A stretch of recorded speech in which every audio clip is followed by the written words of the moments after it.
त्यांच्यापासून जर काही आम्हाला मदत झाली तर आम्ही तो बोनस समजू. आता ह्या गोष्टीला 2012 सालची गोष्ट आहे, आज 25 उजाडले. मला ती आठवण करावी लागेल नेमकं काय झालं. कोणावरही कारवाई करण्याची काही आवश्यकता नाही.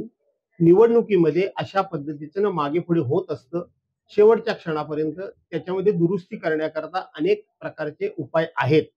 त्यामुळं पहिल्याच दिवशी कोणावर कारवाई करण्याचं काही कारण नाही, शेवटी सुद्धा कोणावर करण्याचं काहीच कारण नाही. त्यातून मार्ग काढला जाईल. महायुतीतून राष्ट्रवादी बाहेर पडलेली आहे अजित पवार गट, त्याचा आपल्याला फायदा होईल का? स्वाभाविक आहे. आम्ही ते त्यांच्या बरोबर राहतीलच, महायुतीमध्येच राहतील राष्ट्रवादी काँग्रेस पक्ष, अजित पवार गट. आणि तरी सुद्धा आम्ही जिंकायचं अशीच आमची व्यूहरचना आहे. त्यामुळं त्यांच्यापासून जर काही आम्हाला मदत झाली तर आम्ही तो बोनस समजूच. एकंदरीत सिंधुदुर्ग पॅटर्न तुम्ही चिपळूणला राबवण्याचा प्रयत्न करता असं वाटतं? अजिबात नाही, अजिबात नाही. सिंधुदुर्गवाले हे कोण कोण एकत्र आले ते माहिती घ्या. हा पॅटर्न बिटर्न काही नाही. ही आघाडी आहे जी लोकसभेला होती, जी विधानसभेला आहे, ती स्थानिक स्वराज्य संस्थेमध्ये सर्व पक्षाच्या नेत्यांनी निर्णय घेतलेला आहे की त्या नेत्यांनी तिथल्या लेवलचा विचार करून निर्णय घ्यावा. तशा पद्धतीने आम्ही नेत्यांच्या आदेशाप्रमाणेच निर्णय केलेला आहे.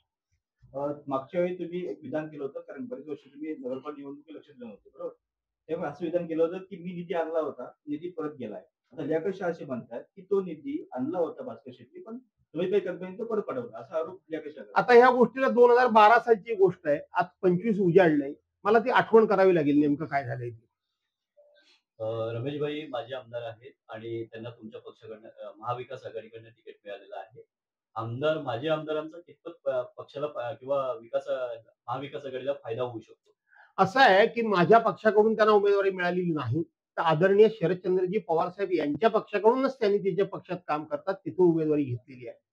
आणि आज तसा विचार केला, एकंदरीत जे उमेदवार उभे राहिले आहेत, मी कोणालाही अंडर एस्टिमेट करू इच्छित नाही आणि कोणाची तुलना कोणाबरोबर करू इच्छित नाही. परंतु गेले अनेक वर्षांचा अनुभव, कित्येक वर्षांचा अनुभव, सर्वांशी असलेले सलोख्याचे संबंध, कितीही राजकारणामध्ये कटुता आली तरी मर्यादा न सोडणं, हा जो काही त्यांचा स्वभाव आहे, तो स्वभाव. आणि माणसाकडून चुका ह्या होतच असतात, देवाकडून होतात तर माणसाकडून होणार नाही. जर कधी काय कोणाकडून चूक झाली असेल, मला तुमचा प्रश्न ओठावरचा पुरता काय रंगतोय तुम्हाला कळतंय, तो शेवटी अनुभव घेऊन माणूस भविष्यामध्ये तशा प्रकारची पुन्हा अनुभव येणार नाही याची काळजी घेतात. तुम्ही स्टार प्रचारक आहात, पक्षामध्ये खूप मोठं स्थान आहे, तरी पण या ठिकाणी ईबी फॉर्म दिला गेला आणि तुम्हाला विश्वासात न घेता असं एखादी माहिती होती. तिथे पक्षाची अजिबात चूक नाही. पक्षाच्या कार्यपद्धतीप्रमाणे ते फॉर्म जे गेले ते जिल्हा प्रमुखांच्याकडे गेले. या शिवसेनेच्या कामाच्या पद्धतीमध्ये एक उत्तर रत्नागिरी जिल्हाध्यक्ष आणि दक्षिण रत्नागिरी जिल्हाध्यक्ष असे 2 जिल्हाध्यक्ष आहेत. एका जिल्ह्याचे एबी फॉर्म हे जिल्हा प्रमुख म्हणून विक्रांतच्याकडे गेले, दुसरे जिल्ह्याचे एबी फॉर्म हे दत्ता कदम जिल्हा प्रमुख त्यांच्याकडे गेले. माझ्या मुलाला फॉर्म देताना सुद्धा मी नेता असताना माझ्याकडे पक्षाने दिले नाहीत.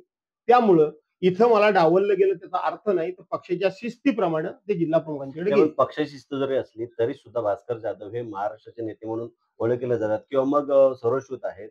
शिवसेना या पक्षानं शिवसेना पक्षानं ज्या नेता म्हणून तुम्हाला जाहीर केलं, काहीतरी विचार करून नेता जाहीर केलेला आहे. मग जिथं भास्कर जाधव राहतात, जिथं सर्व त्यांचं काम आहे, कार्यक्षेत्र आहे, तिथे जसे कुठेतरी दुफळी दिसते आपल्याला, काय वाटतं याच्यावर? असं आहे की पक्षाची धोरणं ही व्यक्ती बघून ठरवली जात नाही, तर ती पक्षीय धोरणं असतात. त्या पक्षीय धोरणाप्रमाणे ते एबी फॉर्म ज्यांच्याकडे गेले ते बरोबर आहे.